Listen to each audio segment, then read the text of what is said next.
Why does Helen Zille always uses this line? Why does she always uses this thing? Why? But I agree with her. And there is a reason why I'm agreeing. Stay tuned because this is going to be a very important video. Let's get into it. We are going to be reacting to an interview from Helen Zille. She had an interview somewhere in Times, what. There is something that she says that I don't like that she says it. But I still, on the other hand, agree with her. And I've got reasons why I agree with her. Let's take a listen. She's going to start talking about where actually the importance of MK, whether the MK, did they knew if the MK was going to be this disruptive, okay? Anyway, when it comes to the elections. You described MK as a catalytic intervener. I think that was your... Did you see that coming, or were you as surprised as much of the country in terms of the actual performance? We weren't surprised by that because we saw it coming in the polls. The polls told us early on that MK would be a complete game changer, and they were. They took 45% of the vote in KwaZulu-Natal, which was higher than our polling had them, I must say. But then we always find polling in northern KwaZulu-Natal very, very difficult to gauge, to get to many rural voters who don't have cell phones, who don't have access to network and things like that. So it's hard, but MK did better than any of us thought they would. And they were a catalytic game changer. It was them that drove the ANC below 40%, and that opened the door for the realignment of politics. If any politician out there who is sitting out there, they think that MK was never going to be a problem, even before the elections, you shouldn't be a politician. I am saying it again. If you call yourself a politician and you think that when the MK thing started and you thought that the MK party was not going to be a problem when it comes to the elections, you shouldn't be a politician. I will leave it there. Think about it. What would have been the imperative, would you have said, to go the route of the GNU? Well, you had to have a coalition government because no party got above 50%, right? And the ANC could have done a straight coalition with us. They could have done a straight coalition with MK. And I think they might have been able to do a coalition with the EFF to get over 50%. I haven't added that up. It would have been very close. And they might have needed one more small party with the EFF to get over the line. So those are the coalitions that the ANC could have done. And the question was, which one would they choose? Now, they didn't want to choose any of them. So the ANC could have done a coalition with any of the parties. They could have done the coalition with the DA. They could have done a coalition with what? With the MK, with the EFF, right? In their mind, the DA, what they were hoping for was for the ANC to make a choice of who they are going to choose to actually form a coalition. That is why Helen Zille, she doesn't call it a GNU right now. She's calling it a coalition because that's what they wanted from the first place. That is why they allowed them to talk to other parties. Why? Because they thought that at the end of the day, these people, they will end up here. Right? Because they didn't want to compromise. They didn't want to compromise. They wanted to make sure that they get a coalition of two parties. Listen, guys, I know you will say to me, yeah, but there are other parties. No. I'm talking about the above the top parties. The parties that are above there. It's the DA and the NC. That's why Helen Zille is calling it a coalition, not a GNU.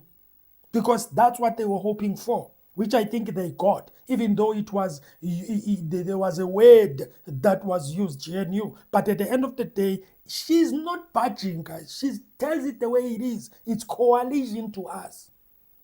And they were sitting there, go and talk other parties. Go and talk to MK, go and talk to EFF. It's fine. If you decide to do the EFF thing or the MK thing, we will sit here, we will be the opposition. That's okay. But they knew that somehow it was never going to work between these black parties. Now, they didn't want to choose any of them. That's why they decided to call it a government of national unity. The first party that excluded itself was MK, then the EFF, and we were kind of the last man standing. Oh, did you hear that?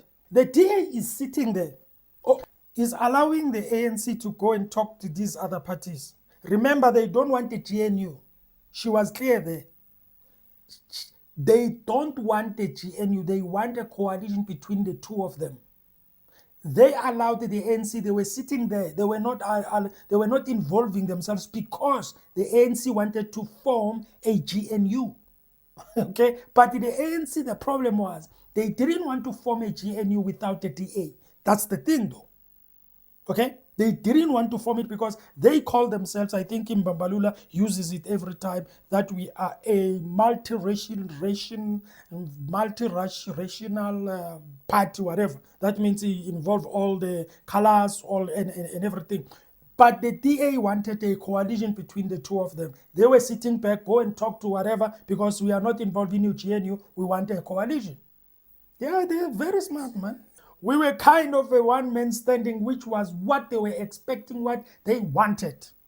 You can go and talk to whomever you want to go to talk to. That's okay, but you will find us here because we are not doing any GNU here. We are doing coalition. And guess what? They found them, the last man doing what? Standing. Who?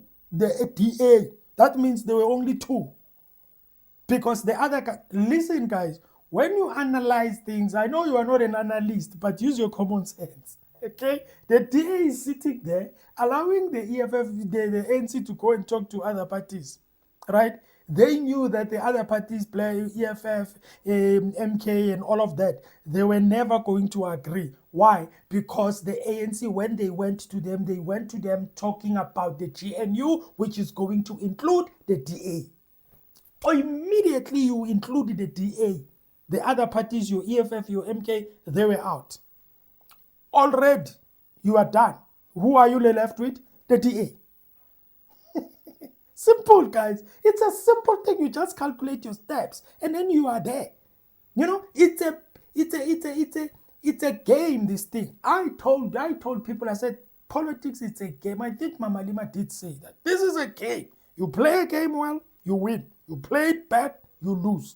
And you can see that the DA calculated everything. They knew they were never going to agree, and they will be left with them.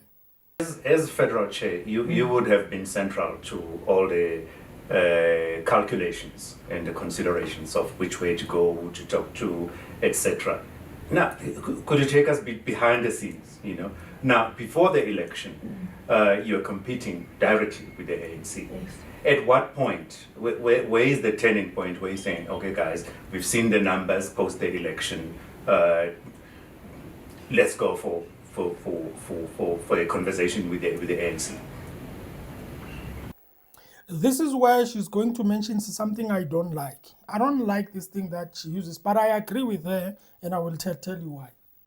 The turning point came when we realized what we had to do to prevent a coalition of MK, EFF, and ANC. That would have been a total disaster for the economy. The rand would have crashed through the floor. There would have been a mass exodus of any form of investment in South Africa, and unemployment would have gone from 40% to 60%. So we knew we had to stop that. And then... Did you hear that? This is the thing, guys. She always uses this thing. She always uses it. Especially if there is that thing of black parties coming together. She always comes with this thing and put it on your face. Listen to me, guys. Very careful. Okay? Please, guys, listen to me. Ne? Now, Helen Zille says they were trying, their main aim was to make sure that the three parties, or the MK, EFF, and the ANC, they don't come together, as people describe it, black parties. Okay? Now, she says that if that were to happen, The economy was going to collapse. The economy was going to suffer. The employment was going to be up. Everything was going to be a mess. Investment was going to go. Right? That means we were going to suffer, according to her. Right? She always uses this thing of saying, if the black parties come together, it's going to collapse. The economy is going to be bad or anything like that. But I do understand why she says that. And I do believe that when she says it can collapse, I believe it can collapse. And why? This is the reason. It can collapse because the investment, right? It is majority, it's white people. That means the people who've got a stake, the people who can be able to pull out their investment and South Africa suffers, they know them. That means they can even talk to them. Listen to this. They can even talk to them if they want. And say to them, listen, these people are creating their own thing. They will chase us out. They will beat us. They will make our lives difficult. Let's take our investment somewhere else. And guess what? South Africa then goes down. Investment is lost. The economy is bad and everything. Every investment goes away. Why? Because they can be able to do that. She's not lying. It can happen. It can happen. Trust me, guys, it can happen. Even though she is not sure whether it can happen, but she knows that. Don't think that she's talking about investment will go, the economy will drop, the economy will be a mess. She doesn't know the calculations. She doesn't know about the economy. She knows about the economy. She knows what makes economy. She knows what grows economy. She knows what might grow the economy. That's why she's speaking like this. And she knows maybe that the people who are investing, perhaps they know them. Or maybe they can even talk to them and say, listen, this thing is not going to work. We are living, everybody is living, and then let's take our monies, let's go. And then South Africa gets to a point where it is a mess. That is where I come from. I don't agree with her when she says if the black people parties come together, the economy will drop. But I do understand her and I do agree with her because they are the ones who knows about the investments. And maybe the majority of the investment is white. It's white people. Just like the economists. You see, there is one thing that white people did which was very, very, very, very calculative. After the 1994, they made sure, guys, they made sure that when it comes to the economy, we don't allow anybody to touch. You know why? So that they can say statements like this. If the black parties come together, the economy will go down. That is because they know exactly about the economy. We don't know about the economy. We don't want to learn about the economy. We don't know what grows the economy. We don't know what brings down the economy. They make this such statement. When we listen to them, we just adopt everything they say because we trust that they know. But because we don't know about the economy, we don't know what grows the economy. That is why when it comes to Bitcoin, I know some of you have got an issue with Bitcoin, but when it comes to Bitcoin, it's a problem when it comes to the currency, the now currency, your rand, your dollars. Why? Because Bitcoin becomes a central thing. Everybody has their own money, nobody can touch it unless they regulate it. But when it comes to Zille, when she says the investment will be, I do agree with her, it can. It can, because they know the economy. And she says this because she knows that many black people, they are ignorant when it comes to the economy. They don't know economy. They don't know what grows it. We just listen to whatever they say and then we just take. But she always uses this statement. If the black people come together, if the parties come together, the economy will drop. They usually use the Zimbabwe situation. Yeah, you will be like Zimbabwe. And I can agree we can be like Zimbabwe. But unfortunately, I don't think people are ready for that. I don't think people are ready to be like to be like a place like, like chasing everybody that is investing. And then after that, we are left with nothing. And then, we are looking at each other. We are like, we made a mistake. I don't think everybody, now, when I say everybody, EFF, they might be ready. MK, they might be ready. Maybe some few people, they might be ready. But I think the majority is not ready, Shem. I don't even want to lie, guys. I can tell you, even when you are at home, when you talk to old people, abogogo, and you ask them about, what if mara EFF ne-ANC ne-MK they come together and benze i-government, bazokutshela ukuthi kuzokubheda mntanami, kuzokubheda mntanami, kunganamakhuwa. You know, so I'm just saying, guys, some of the things I know that we look at them and we look at them with an eye of who's talking. Is Helen Zille talking? So I am not going to take anything. But the things that she says sometimes, okay, you can hear them and you can tell when she says them. You can tell she knows what she's talking about. Just like when she says the economy will talk. She knows about economy. I will say this point until she knows about economy, because you don't know about economy. And a majority of people out there, they don't know about economy. When she says this, they get scared. They use this always on our face. Do you know this thing? It's like a person in church, right? Maybe she does something wrong, and then maybe she apologizes, and then God forgives that person, and then after that, we as the congregants, every time she does something, we come back with that thing. We say, you remember this, you remember this. We put it on their faces so that they remember this thing every time they do anything. That's what they are doing. Every time we're trying to build something, they take the economy thing, collapsing, they give us a picture of what South Africa can look like and put it on our face. And because we don't know, we are like, yeah, guys, no, let's leave them, let's let them form this thing. Let's let them form this thing. And I'm going to say this statement again for the last time. If the ANC think, actually, Helen Zille does mention that, if the ANC think that they will go back to where they were, when it comes to winning the majority in parliament, it's not going to happen now, especially under this GNU. Unless, I don't know how, but I don't think it will happen again. It will never happen again, because in a GNU, we've got different ministers. What if the ministers of the GNU parties, they outperform the ministers of ANC? What is going to happen? Do you think people, when they vote next time, they will vote for the ANC? No, they will vote for the others. The other ones who are performing. It's going to be DA versus the ANC and the others, because the others are just the deputies, So it's going to be DA versus the ANC when it comes to the ministers. And if the DA ministers are doing well, it's going to be a problem to the ANC. If the ANC ministers are doing well more than the DA, it's going to be a problem to them, to the DA. But I don't think they will come back to where they were.